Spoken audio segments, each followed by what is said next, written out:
미란이는 가족 및 걸레단 놈들이랑 비행기 타고 여행을 가게 되었습니다. 비행기를 타고 가면서 미란이는 1년 전 도일이와 LA에 갔던 걸 회상합니다. 지금부터는 1년 전 시점입니다. 어떤 미친놈이 비행기에서 담배를 피고 있습니다. 옆 사람이 피지 말라고 하니까 저지를 하네요. 살인충동 시게 옵니다. 이 싹바가지 없는 놈은 지가 찍은 사진을 신문사에 거금으로 팔기 위해 LA로 가고 있다고 합니다. 이제 지랄 다 했는지 자려고 하네요. 시간이 조금 흐르고 싸가지 없는 남자 옆에 있던 단발이 멀미하는 것 같다고 승무원에게 약을 부탁합니다. 멀미가 심한지 앓는 소리 때문에 옆에 자고 있던 장발녀도 일어납니다. 뒤에 남자는 멀미고 뭐고 시체처럼 자고 있네요. 장발녀는 창가 쪽에 앉으라고 자리도 양보하고 승무원이 들고 온 약도 챙겨줍니다. 결혼하고 싶네요. 근데 아까 그 싸가지 없던 남자가 없습니다. 화장실 갔다고 하네요. 시간이 좀 흐른 후 술 취한 남자가 화장실에 들어간 놈이 너무 안 나온다, 똥 싸다 항문 파이로 뒤진 것 같다고 말합니다. 승무원이 진짜인지 화장실을 열어보는데 남자가 죽어 있습니다. 승무원의 비명소리에 모두가 놀라고 때마침 비행기에 있던 콜롬보가 조사하러 갑니다. 조사하러 갔더니 이미 누군가 시체를 조사 중입니다. 뒷목을 찔렸고 약품으로 마취당했다고 하네요. 콜롬보가 넌 누군데 현장 훼손 중이냐고 하니 내 이름은 남대문 열려있죠? 를 시전합니다. 콜롬보는 옌병하지 말고 꺼지라고 합니다. 그래도 도일이는 꿋꿋하게 자기가 알아낸 정보를 말해줍니다. 첫째, 치명상이 된 상처의 오른쪽에 뭔가 긁히는 적이 있다고 합니다. 둘째, 피해자의 주머니가 흠뻑 젖어 있다고 하네요. 그래도 꺼지라고 합니다. 이랬던 콜롬보는 나중에 도일이 없으면 절대 사건 해결을 못하게 되는 남자가 됩니다. 도일이 보고 꺼지라고 하고 경찰은 도일이가 했던 거 그대로 다시 하고 있습니다. 그냥 도움받으면 되지 너무 고지식하네요. 답답합니다. 대충 현장 검진 끝내고 용의자를 찾으려고 합니다. 도일이는 그 시간에 화장실 간 사람은 총 4명이라고 합니다. 이렇게 4사람이라고 하네요. 그렇게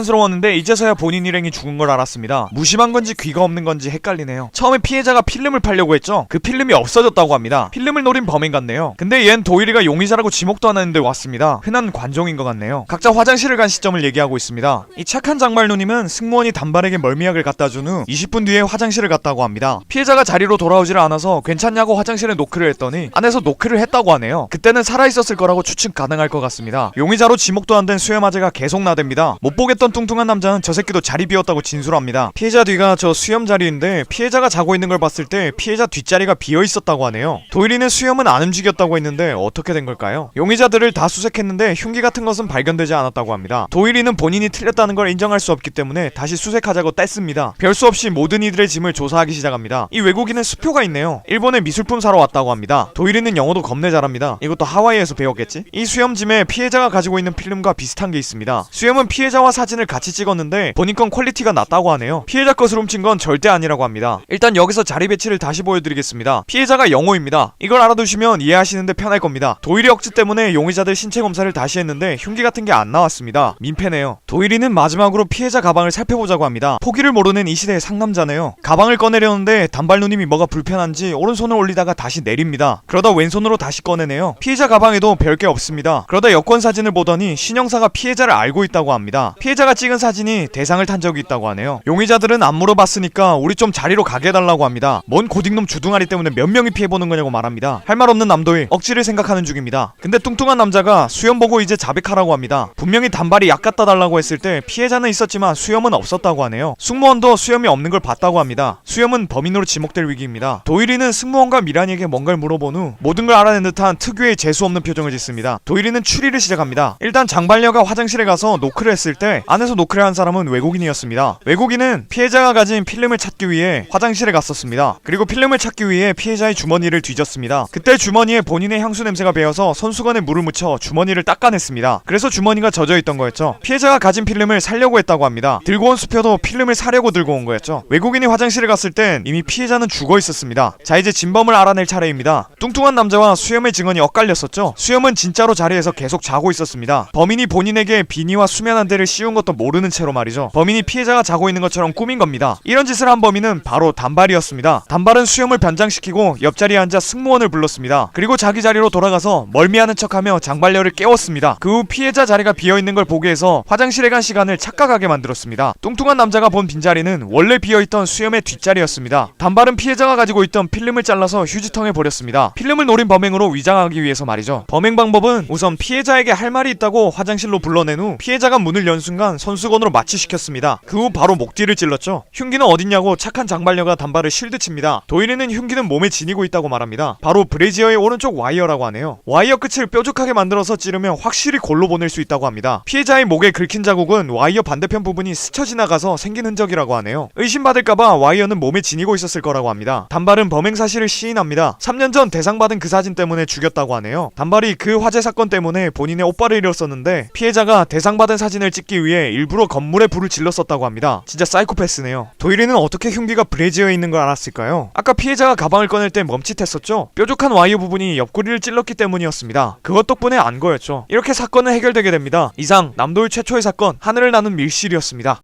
아실 분들은 아시겠지만 이번 화를 예전에 제가 병맛 더빙을 했었어요. 하면서 감회가 좀 새로웠습니다. 지금 구독자가 3000명이 넘었는데 지금 너무너무 기분이 좋습니다. 너무 감사드리고 다음 편은 검은 조직이 나올 것 같습니다. 기대해주시면 감사하겠습니다. 이상 바가미는 외롭다 진짜였습니다.